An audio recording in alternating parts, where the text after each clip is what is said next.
नमस्कार। जय महाराष्ट्र, जय भारत। महाराष्ट्र की जनता को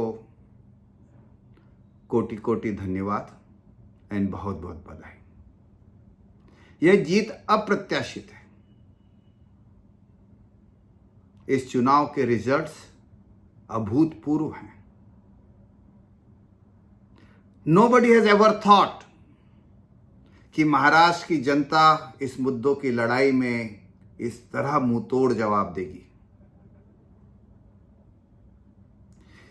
ये न तो महायुति की जीत है, न महाविकास आघाड़ी की हार है।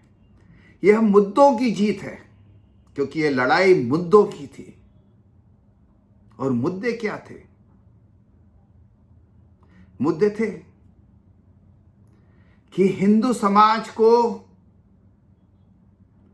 टुकड़े जाति जाति के टुकड़ों में तोड़ना, बांटना। मुद्दा था कि एक रहेंगे तो सेफ रहेंगे, बटेंगे तो कटेंगे। मुद्दा था 50% की रिजर्वेशन की सीलिंग को ब्रेक करना। मुद्दा था माइनॉरिटीज को रिजर्वेशन देना नहीं देना। मुद्दा था the economic policy propagated by one brainless person about the redistribution of wealth. यह मुद्दों की लड़ाई थी। और मुद्दों की लड़ाई में महाराष्ट्र की जनता ने महाविकास आघाड़ी को मुंह तोड़ जवाब दिया। मुद्दा था कि बाला साहेब, हिंदू हृदय सम्राट बाला साहेब की विचारधारा चलेगी, या जो लोगों ने अपना बैप्टिज्म करा लिया है, जो बैप्टाइज हो चुके हैं, उनकी विचारधारा चलेगी। मुद्दा था कि अजीत दादा पवार को एनसीपी की बागडोर संभालनी चाहिए, उसकी कमांड मिलनी चाहिए, या एक आदरणीय पर जो 82 वर्ष के बुजुर्ग हो चुके हैं, उनको कंटिन्यू करना चाहिए। यह मुद्दों की लड़ाई थी। और मुद्दों की लड़ाई में महाराष्ट्र की जनता ने अपना स्पष्ट बहुमत दिया। अब श्री उद्धव जी ठाकरे को समझ लेना चाहिए। अरे मैंने पहले भी कहा, बीजेपी के साथ रहो ना रहो, बाला साहेब की विचारधारा के साथ तो रहो। आप तो औरंगजेब के दोस्त बन गए। वो कांग्रेस पार्टी जो सनातन को खत्म करने की बात करती है, आपने उसके साथ गठबंधन कर लिया, जिसके कि बाला साहेब जी डेड अगेंस्ट थे। आपको शिव सैनिकों ने एक अच्छा लेसन दिया है। आपको समझना चाहिए, ये 2-4 लोग जो आपके इर्द गिर्द आपको बहकाते रहते हैं, आपको मिसगाइड करते रहते हैं, इनको लात मार के जब तक आप बाहर नहीं करोगे तब तक कुछ नहीं होगा। आपको बाला साहेब की सुननी चाहिए, न कि इन लोगों की। और शरद पवार जी, अब तो आप समझ गए होंगे। और मुझे लगता है कि समझदारी इसी में है कि एनसीपी की बागडोर अजीत दादा पवार को सौंप दी जाए और एनसीपी को आगे बढ़ाने का दायित्व उनके कंधों पर डाल दिया जाए। दूसरी चीज, आपकी विचारधारा न्यूट्रल थी हमेशा। आप कब से ये सनातन विरोधी कांग्रेस के साथ में खड़े हो गए?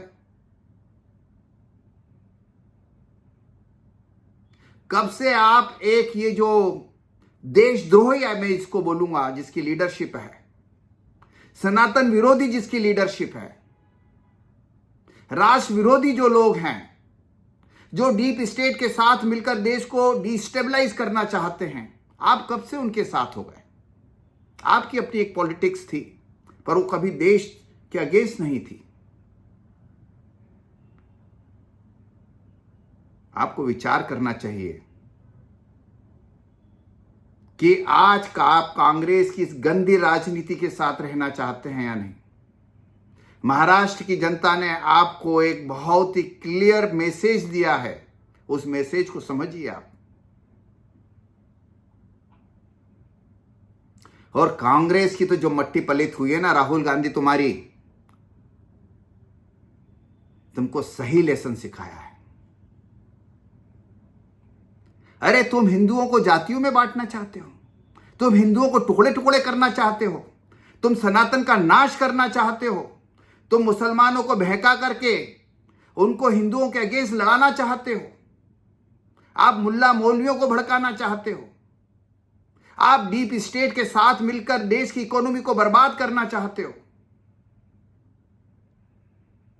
और ये क्या आप वेल्थ रीडिस्ट्रीब्यूशन की बात लगा रखी है आपने।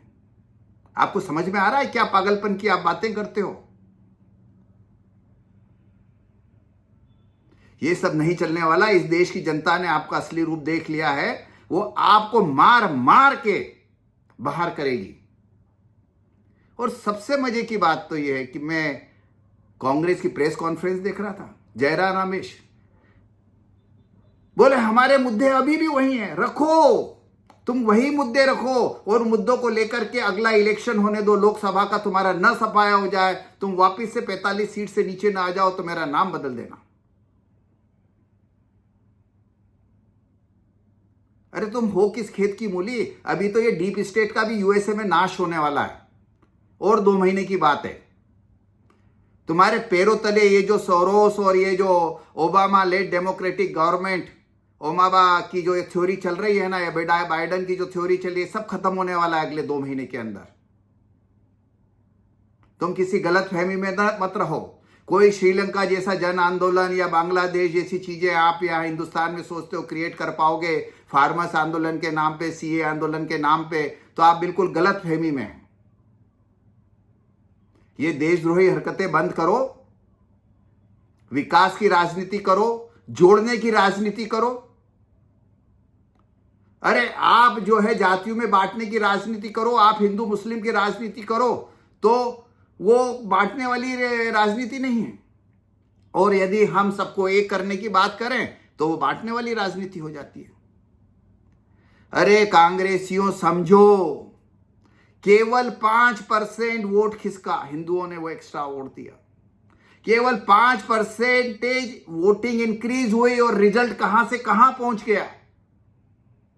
और सोचो यदि देश में 10-15% भी हिंदू जाग गया ना तो तुम्हारी क्या हालत होगी। और मेरे देश के सनातनियों, महाराष्ट्र में सिर्फ 5% एक्स्ट्रा हिंदू जागा और आपने रिजल्ट देख लिया। इन देशद्रोही शक्तियों का, इन सनातन विरोधी शक्तियों का नाश हो गया यहां पर।